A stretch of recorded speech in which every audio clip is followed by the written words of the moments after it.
from the University of North Carolina School of Journalism and Mass Communication, covering the full range of Tar Heel athletics. This is Sports Extra.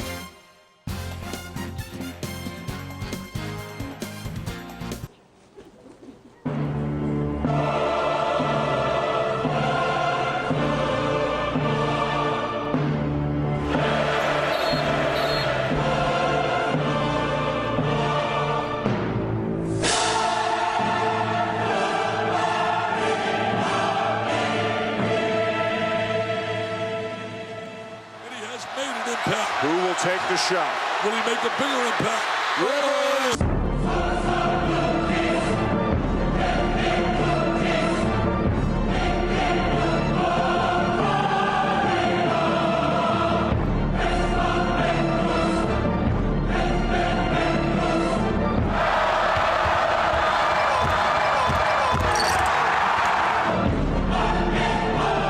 That one is no good. They battle for it. Loose ball. Recovered Marvin. He scores.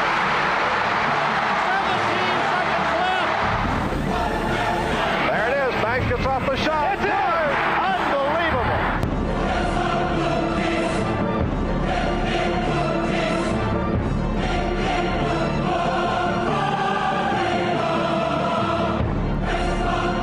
North Carolina is the 2009 national champions. It's And the two Blue Devils have won the national championship.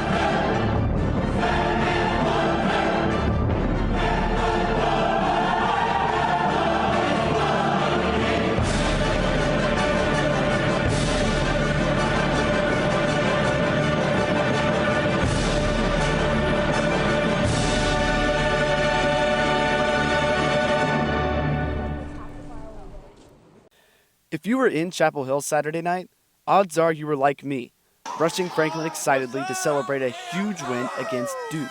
But what was it like for students such as senior and Chesapeakeville tenor Aaron Brown on the other side?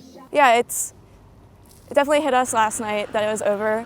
I think it helped kind of losing the game because it was our last game. It was kind of just put everything in perspective. Like the good moments definitely far outweighed the bad. Despite the loss, Tent 2 members made a new friend this week after noted Zodiac killer suspect Grayson Allen broke a media member's laptop. So we thought it'd be a kind of a nice gesture because we knew we were going to be sitting behind him to build like a little fort kind of thing that says "Do not enter." Then on the inside, we wrote him a nice note thanking him for everything he does because we know it can get kind of rough sitting right in front of the crazies. And Saturday night was no exception, especially after Grayson Allen tied the game at 49 in the second half. Cameron just went nuts, obviously. Everyone was screaming, jumping up and down more than usual. I jumped up so much, I hit his chair so hard that I got a giant bruise on my leg and I actually started bleeding at one point, but I bled for this team. And it's that kind of dedication that K-ville is built on. And it's not really about the game. Win or lose, it's about supporting the team. We're always going to be out here no matter what. So it's about not being a fair weather fan. It's about always being out here. Even if that means a 2-month journey culminates in a loss on senior night. Leaving Durham forever and never, ever looking back, I'm Brett Thompson reporting. We don't want no devils in the house. Yes, we Lord. want the Lord. Barry spins into the lane. No good. And the Blue Devils come into the Smith Center and get a 74-73 win. It's a wonderful rivalry to be involved in, but I'm being tired of just involved. We got to play better. Keep my faith, but I'm looking for more. Somewhere I can feel safe, and in my holy war. And the 242nd meeting between Duke and Carolina is underway. They don't know. Foot on the devil's neck till it drifted Pangea. Back out to Pinson. He tries to lob to Johnson, and he knew what to do with that puppy. Lyrics and spirit coming in braille. Tubman of the underground, come and follow the trail. And now Page, this is a 2-shot opportunity with 1.5 seconds to go. This is my part, nobody else speak. This is my part, nobody else speak. This little light of mine, glory be to God, yeah. I'ma make sure that they go where they can't go. If they don't wanna ride, I'ma still give them raincoats. Know what God said when he made the first rainbow? Just notice at the end if I'm too late for the intro.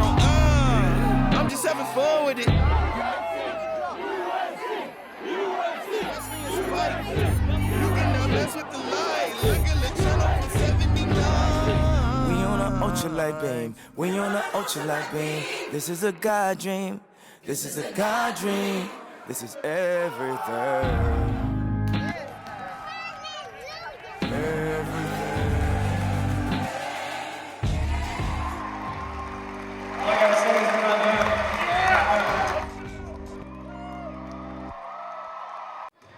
Much like UNC and Duke basketball, the Blue Cup means more than just competition. It's good versus evil, light versus dark, a battle for Tobacco Road. This year's Blue Cup champs are your North Carolina Tar Heels by a score of 12-7. UNC co-captain Christy Herman says this year, Carolina did something never before done. Our class, the class of 2016, is the first class to have ever won Blue Cup back-to-back at Keenan-Flagler, so we're super excited about that. On Monday, both schools met in Durham to continue the competition with bowling. The Blue Cup loomed large, ever present in the minds of the athletes. Tuesday was an intense battle of ping pong, with the cup culmination inching closer. Men's and women's football was on Wednesday, and the week finished with basketball. The Tar Heels secured the win this year, but are still hungry for more. I would love for it to be a three-peat, so I hope that the first years now come back and really motivate the next class to bring it back to Keenan-Flagler for the third time in a row. The Blue Cup is as serious as it gets. Both teams had referees, coaches, and tons of fans. Even Keenan-Flagler Associate Dean Dr. B came out to support the Heels. Duke director Alex Both says the support is a huge positive. I mean, it's great to have people not only playing the games but also coming out to support. You know, it's great that both first years and second years are coming out and enjoying the second half of their business school and you know, getting a lot out of it outside of the classroom. So how do you sum up the Blue Cup in one sentence? An epitome of Duke-Carolina rivalry. The best week of your life. Both sides will take some time off, but in a rivalry this rich, the teams are already thinking about next year. In Chapel Hill and Durham, I'm Caleb Waters, reporting.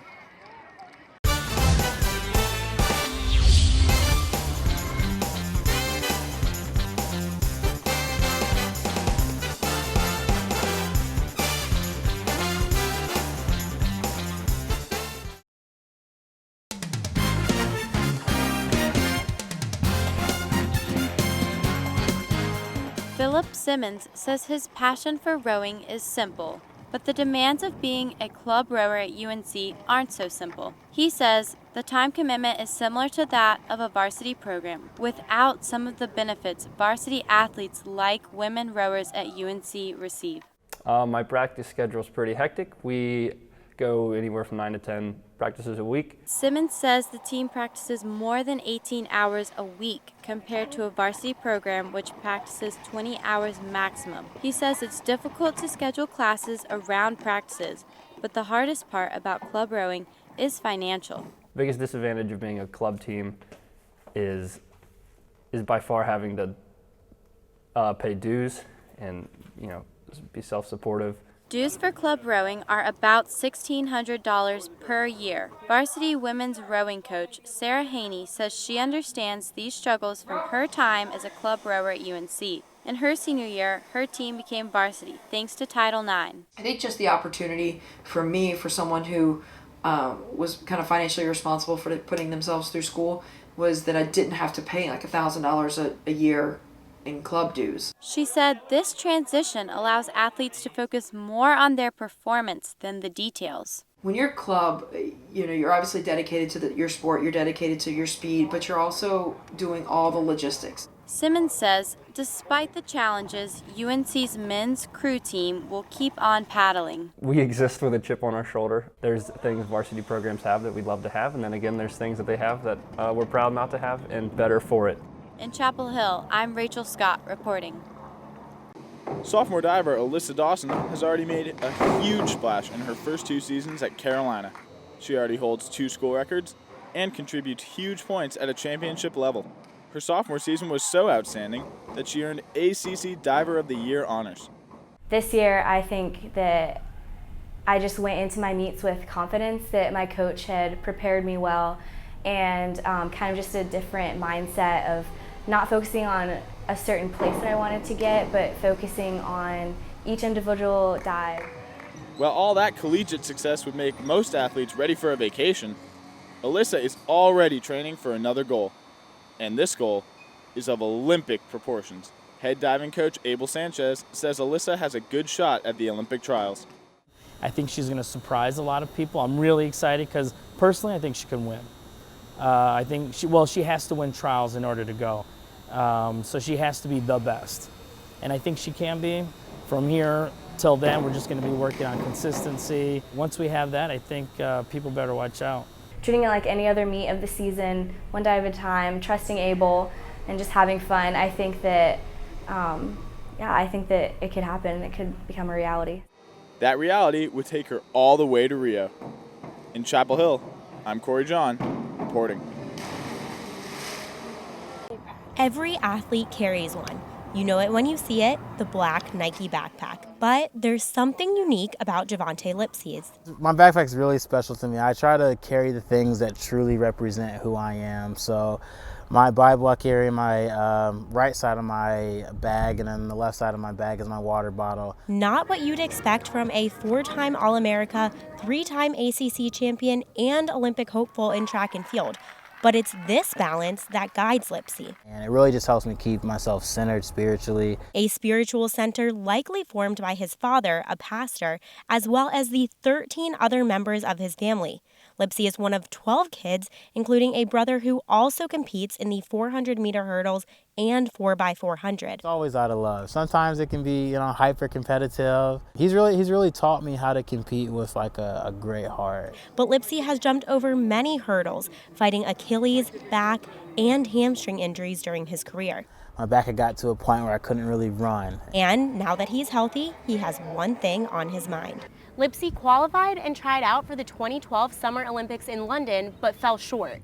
So now he's hoping to make a run all the way to Rio. I'm excited to see the USA flag at the Olympic trials. Until Rio, Lipsy has some work left to do at UNC. I want to break the school record in the 400-meter hurdles. I've been chasing it for a while now, and I'm a lot closer. I'm almost there. And you could say he thinks about this goal a lot. It's actually my phone password is the number. The outdoor track and field season is just getting underway, giving Lipsy plenty of time to get that password in the record books. UNC senior Casey DiNardo has represented Carolina Blue for the past 3 years, but is now switching to a new blue, along with some red and white. The process along the way has been tough, but rewarding. Because you feel like you're good on this team, fast, strong, and then you get there and all the girls are 10 times faster than you, 10 times stronger than you, so it's really difficult, but playing with them is like a dream come true because I want to work really hard to be at the same level as them. Carolina became DiNardo's dream school while she was attending field hockey camps here. Now she is trying to go from dream school to dream team. 2 summers ago, I played in the high performance tournament over the summer, and I got selected by the head coach Craig Parnham to join the team as a transitional player. She reached this level even though field hockey wasn't her original sport. I originally played soccer, and then I told my mom, I want to try out because they have these new skirt uniforms, and I really wanted to wear it. From soccer to field hockey and Division I to a national team, DiNardo adjusts once again, this time to a greater level of speed and intensity. I had to work out a lot harder, go to the gym more, run more, because I just physically am not at the same level as those girls yet. DiNardo has made many sacrifices along the way, like missing out on family vacations, but has continued to keep a driven attitude. My coaches here have always encouraged me to just stick with it and have pushed me to just make those sacrifices because in the end it will pay off. Even if she reaches that ultimate goal, she won't forget her roots. Once you're at Carolina, you're always at Carolina, so I can never just let go of the team. In Chapel Hill, I'm Jasmine Cornwell reporting.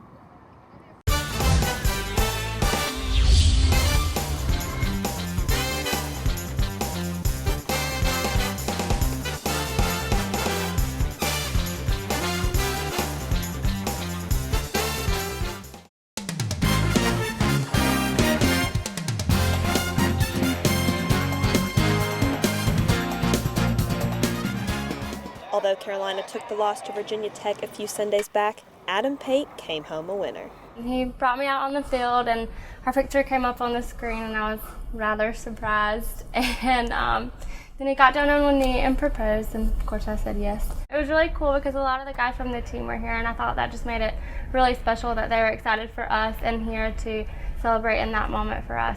And this special day has been a long time coming for the happy couple. We were like in middle school, and we knew each other. We were good friends, and we kept getting closer as friends until we got to high school. That's when we started dating, which was 6 years ago. Both have very busy schedules, but have a secret for making the relationship work. You can't get mad at each other for your schedules because you can't always help it. You have to work together to work it out and make sure you're on the same page. And strong relationships are built on firm foundations. We both grew up in Christ-centered homes. Our faith has just led us as not only individuals, but as a couple. With Pate's potential to be drafted in the upcoming months, the two confess there are a lot of uncertainties about their future. We have no clue sometimes, or really the whole time, what we're going to do, where we're going to live, what it's all going to look like, but we know there's a plan in place, and if we seek Him, that all our steps will be led the right way. In the city of love that is Chapel Hill, I'm Peyton Walker reporting. Malaika Underwood, first base, San Diego, California. Malaika Underwood joined the USA Women's Baseball team in 2006. But before she made it big on the diamond, she left her mark on the court. We were a great team with great players and great coaches, and I really value the experience that I had at Carolina as a volleyball player. 600 kills, 1,151 digs, 2001 UNC Team MVP, 2001 ACC Tournament MVP. Malaika and I actually, we had a lot in common as athletes. We were both really competitive. UNC assistant volleyball coach Eve Rackham played with Underwood at Carolina. She said Underwood's athleticism was apparent from the start. I remember as a freshman, it was like, oh, the girl that played, boys baseball in high school. So people knew. Underwood had to put playing baseball on hold during college. But finally, she was able to take the next step in her career 3 years after graduating. Things I heard about the USA Women's Baseball team, and so I was able to pick it back up, and I've been playing ever since with them. Underwood says her biggest challenge is explaining which sports she doesn't play. Someone walks up to you and says, oh, do you play for the USA softball team? And you say, no, the USA baseball team. And they say, no, you mean softball? And you want to kind of slap them across the face almost and say, I know what sport I play. Last summer, she served as captain for USA's first ever gold medal team at the Pan American Games. She was the tournament's leading hitter with a .600 batting average. Underwood says a gold medal isn't the only accomplishment she wants to have as a female athlete. 1, 2, 3, USA! I hope that this inspires young girls to keep playing, but also for people to take a look at the sport as a whole and see if there are ways to change, ways to develop youth programs that allow for girls to play baseball and other sports too. Baseball is America's pastime, and the ceremonial first pitch is one of its longest traditions. UNC Baseball bestowed that honor upon me, and I can't blame them after my collegiate football career. Before I would throw it, I decided to get help from Carolina's ace, Zach Gallen, who's won National Pitcher of the Week this season already. Get a four-seam grip. That's the pitch that's going to give you the straightest. You don't want it running anywhere. So you're going to go four-seam grip. Basically, the way I grew up throwing was my dad just said, just try and put your hand in the glove, the catcher's glove. It'll give you the best extension, probably have the best feel for it, and it'll probably lead you to throw a strike. His delivery looked a little weird, I'm not gonna lie. It's a little nervous too to be out there. He might break down, but I think he might throw a strike in there, so we'll see. We're here at the Bosch. It's game day. Nerves are starting to kick in, and my arm feels terrible. This is Southern. Can I get an autograph? Man, maybe after the game. Okay. I didn't realize how many people were going to be here. Starting to feel it in my stomach. But I just have to rise to the occasion. It's the only thing I know how to do.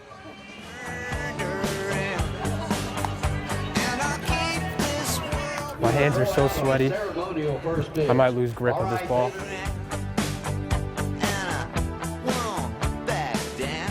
Big time players make big time plays, right? A couple scouts are here tonight.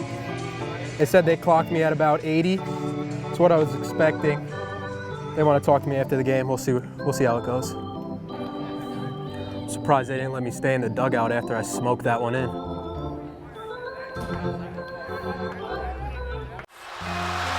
It's Looks like Roy Williams may want a timeout. No, he doesn't. He wants to go straight at him without a timeout. They're going to play it. Inside 10 seconds. Barry. Partially blocked. Duke ball. And Duke is going to win the game. What an amazing win by Duke.